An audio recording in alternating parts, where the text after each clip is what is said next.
Hello, today we're looking at gravitational fields. What are we learning? We're going to learn what is the gravitational field and how is the gravitational field calculated. The gravitational field is the force per unit mass at a point in space around another mass. So it's the how much force does this mass feel around this other mass, say a planet. The units that we'll use, since it's force per mass, is newtons divided by kilograms.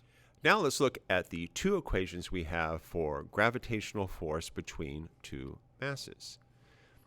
First, Newton's law of universal gravitation. Next, let's revisit how we calculate the force of gravity, or the weight, for a mass on Earth. Notice that they're both equal to the force of gravity. That means we can put these two parts together and make them equal. So we have our small mass, m, times g, equals the gravitational constant, or big G, times the big mass times the little mass divided by r squared. You'll notice that we have little m on both sides, and those two cancel out.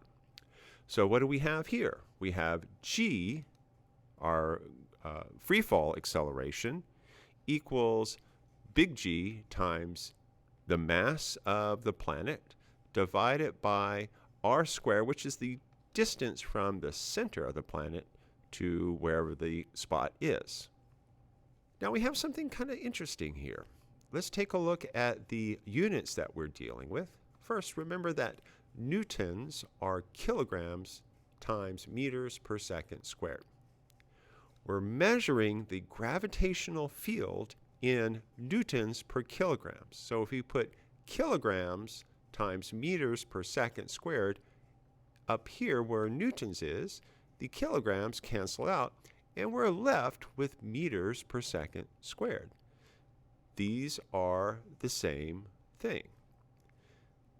So g now is free fall acceleration and the measure of the gravitational field around an object. Let's calculate what g is at 250 miles above the surface of the Earth, or about 400 kilometers. This is the average orbit altitude of the International Space Station. Note, this is really way not to scale, because 400 kilometers would have been super close here.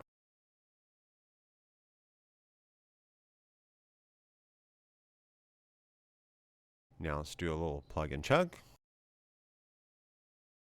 Now here, I'm going to add the radius of the Earth plus the 400 kilometers. The radius of the Earth is in meters. 400 kilometers equals 400,000 meters. So if we place the decimal place here, and I move it over 1, 2, 3, 4, 5, that's going to be 4 times 10 to the 5 meters. So now I'll just add those two in the parentheses down here and make sure that I square it.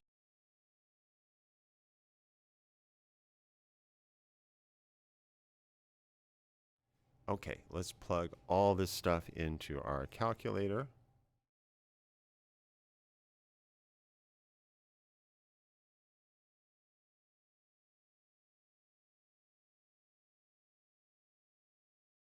Notice that our number isn't that different than our 9.81. It's just a little bit less.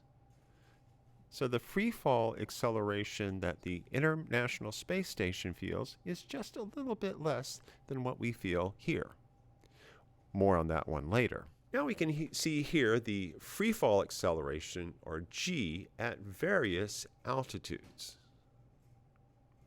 For bonus points, calculate two of these and see how close you get. Now, the gravitational field around a mass can be represented with field lines.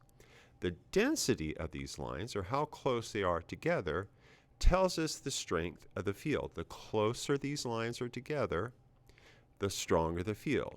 The farther apart they are, the weaker the field. These lines here are called equipotential lines. They represent spots around a mass where the gravitational field is equal.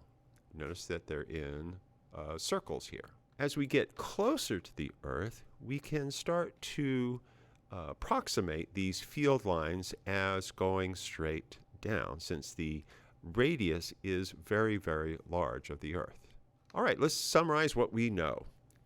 First, let's review that the force of gravity is an inverse square law, and it is the weakest of our fundamental forces.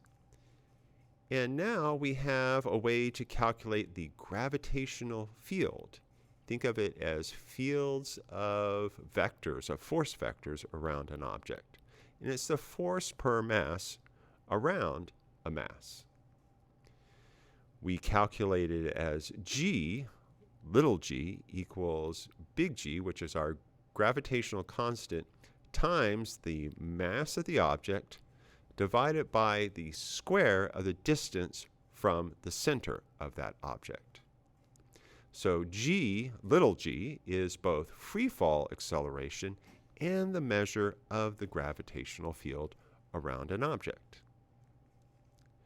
Notice that it too is an inverse square law. All right, thanks for listening. Complete your Cornell notes, rewind, and review as necessary.